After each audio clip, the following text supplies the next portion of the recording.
जी, मैं हूं ज़िया बलोच और दुनिया भर में जो लोग मुझे सुन रहे हैं उन सबको मेरी तरफ से बहुत सारा पैगाम, मेरा बहुत सारा प्यार और बहुत सारी दुआएं। सामीन, आज की नशिस्त में दो हवालों से गुफ्तगू करनी है। एक तो इमरान खान साहब की जब से गिरफ्तार हुई है 5 अगस्त 2023, उसके बाद तकरीबन सवा 2 महीने हुए हैं और उनका एक पहला ऑफिशियल ट्विटर से उनका एक पैगाम आया है। अगरचे इसको एक ख़त का नाम दिया जा रहा है, लेकिन मेरे ख़्याल में ये ख़त नहीं है। ऐसा नहीं है कि इमरान खान के हाथ की तहरीर हो और उनके हाथ से लिखा हुआ पैगाम हो, लेकिन ये उनके ख़ानदानी ज़राए के हवाले से पैगाम है। और इसको इस वजह से मोतबर किया जा सकता है कि ये इमरान खान का जो अपना ज़ाती ट्विटर एक्स अकाउंट है उससे ये शेयर किया गया है और इसके मंदरजात भी बहुत ज़्यादा अहम है। इसके मंदरजात क्या अहम है ये तो मैं बताऊंगा, लेकिन इसको मैं इस्टेब्लिशमेंट की पहली पसपाई करार दे रहा हूं। और दूसरा जो आज का हमारा मौजू होगा वो ये होगा कि आखिर इमरान खान के इस मुश्किल सूरत हाल से निकलने के इम्कानात क्या हैं और वो कौन कौन से तरीके हैं जिनको अडॉप्ट करते हुए इमरान खान इस सूरत हाल से निकल सकते हैं, उनके रिहाई के इम्कानात कैसे सामने आ सकते हैं।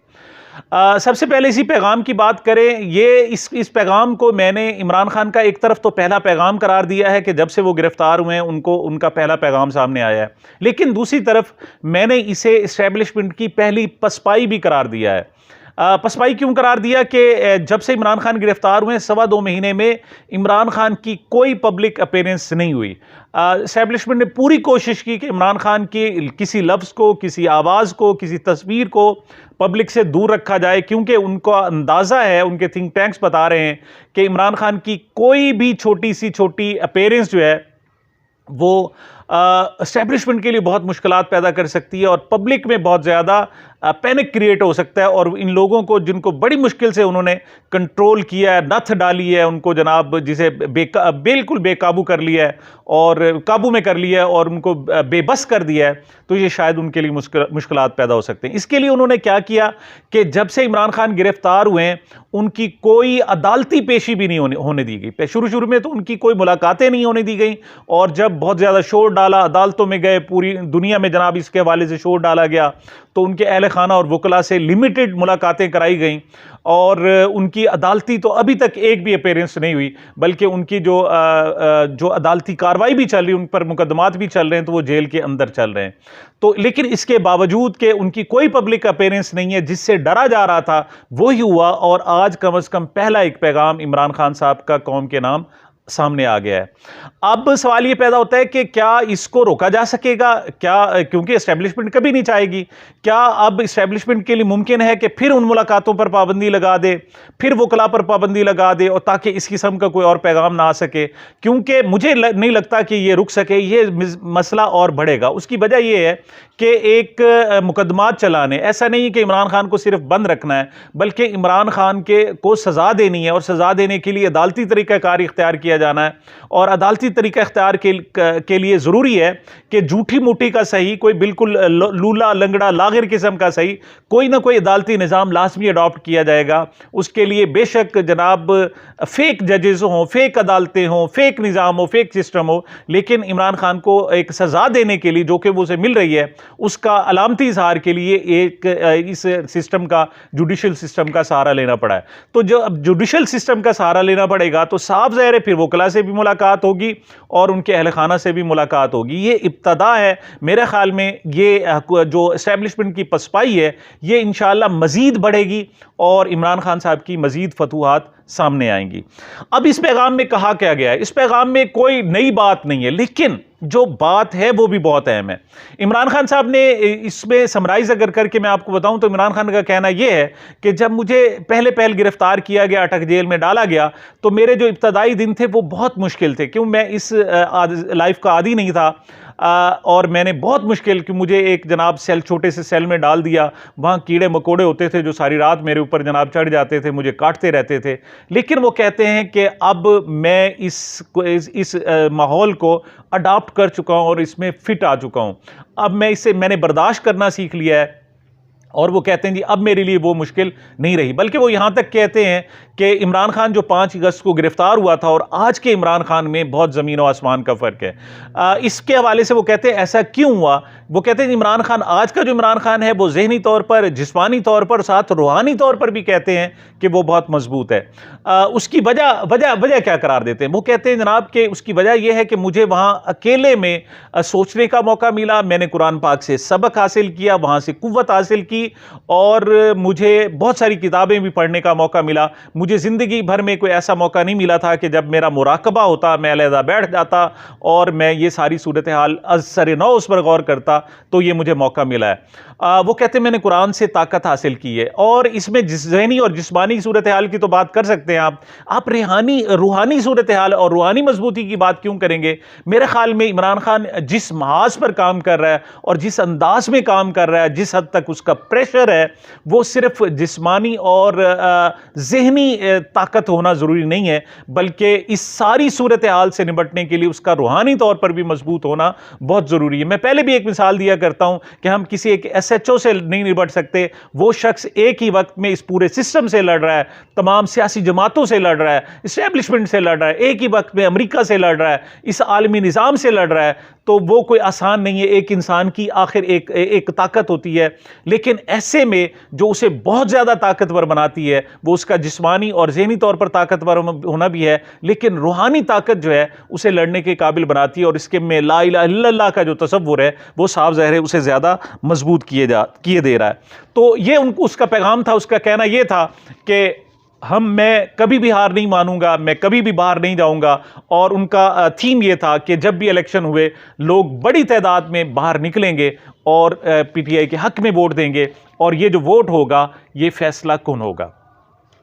अब थोड़ा सा मैं जिक्र करते हैं कि इमरान खान आखिर इस कदर क्यों पुरुम्मीद है। उनको वो इस माहौल में, जबकि उसके कोई इम्कान नज़र नहीं आ रहा कि उनकी कोई रिहाई के कोई सूरत हाल पैदा हो रही हो और बेहतरी के आसार पैदा हो रहे हों, लेकिन वो अभी तक इस हवाले से क्यों इतना ज़्यादा जनाब मुतमईन है और बहुत ज़्यादा कॉन्फिडेंस है उसमें। उसकी वजह क्या है, उसकी वजूहात मुख्तलिफ हैं, और साथ हम ये भी डिस्कस करेंगे कि आखिर कौन कौन से तरीके हैं जो इमरान खान को ये कॉन्फिडेंस देते हैं और कहां से उसे उम्मीद है कि ये सूरत हाल बेहतर होगी।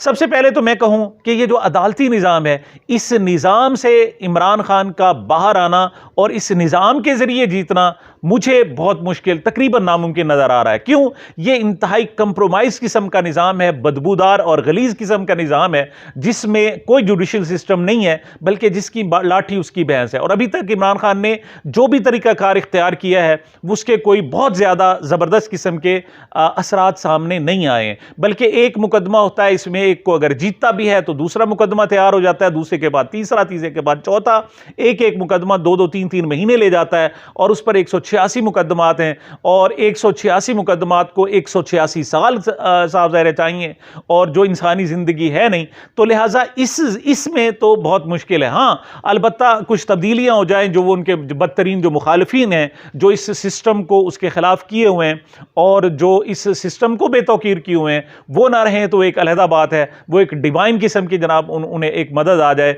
वो एक अलहदा बात है, वरना इस सिस्टम पर रिलाय करना मेरे ख्याल में सबसे बड़ी बेवकूफ़ी होगी। और मैंने इसे नाम दिया था कि इस सिस्टम में रहते हुए बेहतरी की उम्मीद रखना ऐसे है जैसे सर दीवार के साथ मारना और दीवार के साथ टक्कर मारना है। तो आखिर दूसरा फिर कौन सा है? दूसरा जो है वो इंटरनेशनल कम्युनिटी है और उनके अपने दोस्त हैं। ये बात दुरुस्त है कि इमरान खान की बहुत ज़्यादा पीआरशिप है, उसकी पूरी दुनिया में बहुत ज़्यादा ज़ाती ताल्लुकात हैं, और एक इंटरनेशनल कम्युनिटी भी मौजूद है। और इंटरनेशनल कम्युनिटी कम अज़ कम इतनी बुज़दिल नहीं है जितनी कि पाकिस्तानी कौम है, इतने डरपोक नहीं है जितने पाकिस्तानी कौम है। अगरचे वो कहते हैं कि ये पाकिस्तान का अंदरूनी मामला है, लेकिन ऐसा नहीं है कि वो बिल्कुल पाकिस्तान से लाताल्लुक हो जाएं और पाकिस्तान में जुल्म होता रहे, डेमोक्रेसी तबाह होती रहे। हमारे यहाँ जो जुडिशल सिस्टम है, इसको नाकाबिले एतबार बनाने में इमरान खान का तो नुकसान किया गया है, उसने तो जो कुछ भुगतना था भुगत लिया, लेकिन इसका सबसे बड़ा नुकसान खुद पाकिस्तान के लिए और खुद रियासत के लिए हुआ है कि वो नाकाबिले एतबार हो गया और नाकाबिले एक बदबूदार सिस्टम हो गया है। लेकिन ये जो इंटरनेशनल कम्युनिटी है वो इस हद तक बेहिस भी नहीं है, इस हद तक जिसे कहते हैं बेवुकत भी नहीं है, इस हद तक बेफायदा भी नहीं है बल्कि उसके अंदर करंट मौजूद है। और मेरा ख्याल में इमरान खान ने अपनी इंटरनेशनल जो पीआरशिप है और इंटरनेशनल जो उसके ताल्लुकात हैं उसका 100% इस्तेमाल नहीं किया। वो जब भी चाहे वो इस कुव्वत को इस्तेमाल कर सकता है और वो इंशाल्लाह इसके किसी हद तक फ्रूटफुल भी होगी। लेकिन अब तक के हकायक ये हैं कि उनकी आलमी दुनिया की तरफ से उसे कोई बहुत ज़्यादा फ़ायदा नहीं पहुंचा है।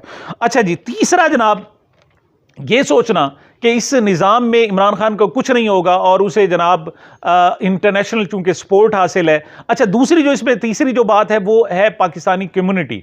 ये अगरचे बात दुरुस्त है कि पूरी कौम उसके साथ थी, लेकिन ये 9/11 ये जो 9 मई का जनाब एक वाकया गढ़ा गया या जो पेश आया, उसके तनासुर में इमरान खान की जो अवामी सपोर्ट थी वो तो किसी हद तक बरकरार है, वो उसको ख़त्म नहीं किया जा सका, लेकिन जो उनकी स्ट्रीट पावर थी कम अज़ कम उसको लाजमी तौर पर एक रोक लिया गया है और उसे काबिल अमल नहीं रहने दिया गया। तो यह कहना कि इमरान खान की गिरफ्तारी के बाद अवाम बहुत ज़्यादा सड़कों पर निकलेंगे और वो आकर बहुत ज़्यादा रिएक्ट करेंगे, जिससे जनाब ये इस्टेब्लिशमेंट और उसके जो पीछे हैंडलर्स बैठे हुए हैं वो बेबस हो जाएंगे, ऐसा मुमकिन फ़िलहाल दिखाई नहीं देता। लेकिन ये हैंडलर्स को भी बिल्कुल पता है कि जब भी इलेक्शन हुए तो ये आवाम अपना रिएक्शन देंगी और इतना स्ट्रांग रिएक्शन होगा कि उसके मुकाबले में अगर धांधली भी करेंगे, अगर वो जनाब सीट एडजस्ट भी करेंगे और जो कुछ भी करते रहेंगे, शायद उनके लिए इसको मैनेज करना मुश्किल हो जाएगा और नामुमकिन हो जाएगा। यही वजह है कि वो अभी तक अपने इलेक्शन की तरफ आ नहीं रहे और इसको वो मजीद घसीटना चाहते हैं। उनका मकसद ये है कि इमरान खान को कमज़ोर किया जाए। लेकिन आज 65-70 दिन बाद भी इमरान खान का जो पैगाम आया है वो बता रहा है कि इमरान खान कमज़ोर नहीं हुआ बल्कि मजीद ज्यादा ताकतवर हुआ है। इस लेटर के आने के बाद यह सोचना कि अब इस्टेब्लिशमेंट खामोश बैठी रहेगी, ऐसा नहीं होगा, बल्कि ये डायरेक्ट इस्टेब्लिशमेंट की ईगो पर बाकायदा एक अटैक किया गया इमरान खान की तरफ से। जो उनके ट्विटर ऑफिशियल ट्विटर अकाउंट से ये खत सामने आया है, तो ऐसे में जनाब मजीद टैक्टिक्स भी होंगे और साहब ज़रा उसको इमरान खान की फैमिली को, उनके वकला को और ख़ुद इमरान खान साहब को भी इस हवाले से भुगतना पड़ेगा। अच्छा, ऐसे में ये कहना कि ये लोग इमरान खान की जान को स्पेयर कर देंगे और उनकी जान को खतरा नहीं है, ऐसा नहीं है। मेरा ख्याल में जो इमरान खान के मुखालिफिन हैं वो कमीनगी की इंतहा पर बैठे हुए हैं। ये ऐसा पहले भी हुआ कि भुट्टो साहब बहुत ज़्यादा जुल्फ़िकार भुट्टो साहब कॉन्फिडेंट थे, लेकिन आखिर वक्त में उनको फांसी के तख्ते पर लटका दिया गया।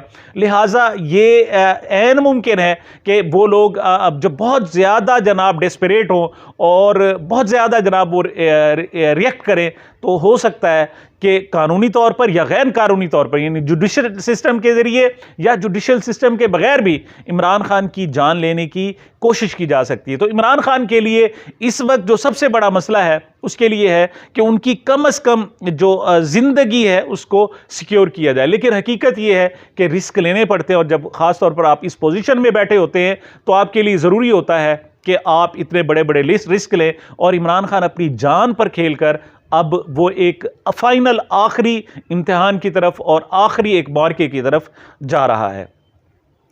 अब अगला क्या, आखिर फिर कहां से इमरान खान को फायदा मिलेगा, उसे कहां से ये हेल्प मिलेगी और कहां से रोशनी की किरण आएगी? मेरा ख्याल में जो इमरान खान को अंदाजा हो गया है कि अब तक उसने जो सियासतदानों के साथ टसल लगाई है वो ज़्यादा फ़ायदेमंद नहीं थी। ये इमरान खान के ख्याल में ये उनके लिए पहला सबक होगा, चाहे वो नवाज शरीफ हों, चाहे आसिफ अली जरदारी हों, इमन मौलाना फजल रहमान हों, MQM हो, दूसरी जमातें हों। इमरान खान को एहसास हो गया है कि ये फ़कत इस्टेब्लिशमेंट के मोहरे हैं और इनके ख़िलाफ़ जब ताकत इस्तेमाल करते हैं, इनको जब बुरा भला कहते हैं तो दर हकीकत अपनी तवानाई को ज़ाय करते हैं। अब इमरान खान इंतहाई प्रिसाइज़ होगा और अब शायद जो उनका सियासतदानों के हवाले से एक रवैया है वो बहुत बेहतर हो जाएगा। और आखिरी बात कि जहाँ से इमरान खान साहब को रिलीफ मिल सकता है उस पर नुक्ते पर मैं अब आता हूं। वो नुक्ता यह है कि हमेशा कायद वही होता है, लीडर वही होता है जो मुश्किल तरीन हालात में अपने लिए रास्ता निकालता है। इमरान खान को एहसास हो गया है कि यह रास्ता अदालती निज़ाम से नहीं निकल सकता, यह रास्ता जो इंटरनेशनल कम्युनिटी की मदद से नहीं निकल सकता और यहां तक कि जो अवामी ताईद और हिमायत है, अच्छे जाए के वोट आए, उससे पहले निकलना बहुत मुश्किल है। लिहाजा इमरान खान अब ज़ाती कैपेसिटी में वन मैन आर्मी और की किसकी शक्ल में, वो अब एक नया मार्का लड़ने के लिए जा रहा है। अब वो इस्टेब्लिशमेंट से डायरेक्ट निगोशिएट करेगा और किस अंदाज में करेगा, उसके नर्व्स का इम्तिहान है। इसके लिए वो अदालती सिस्टम से भी साथ साथ कुछ ना कुछ फ़ायदा लेगा, उसको भी यूज़ करेगा, इंटरनेशनल कम्युनिटी की भी यूज़ करेगा, अपनी पार्टी को भी इस्तेमाल करेगा, वो सियासतदानों का भी इस्तेमाल करेगा, और साथ ही वो जनाब पाकिस्तान के अवाम को भी मोटिवेट करेगा। लेकिन मेरा ख्याल में आखिरी जंग उसने खुद लड़नी है, और उसकी आखिरी जंग लड़ने का अब आगाज़ हो रहा है। और मेरा ख्याल में अब इमरान खान मुख्तलिफ सतह पर बाकायदा निगोशिएट करने के लिए जा रहा है। ये मेरा आखिरी कमेंट है। और ये निगोशिएशन किस तर्ज की होगी, किस अंदाज की होगी, किस कदर फ़ायदेमंद होगी, इस हवाले से इंशाअल्लाह आइंदा की गुफ्तगू में आपसे बात करेंगे। मुझे, मेरे इस चैनल को अपनी मोहब्बतों और दुआओं में याद रखिएगा। मिलते हैं छोटे से वक्फे के बाद।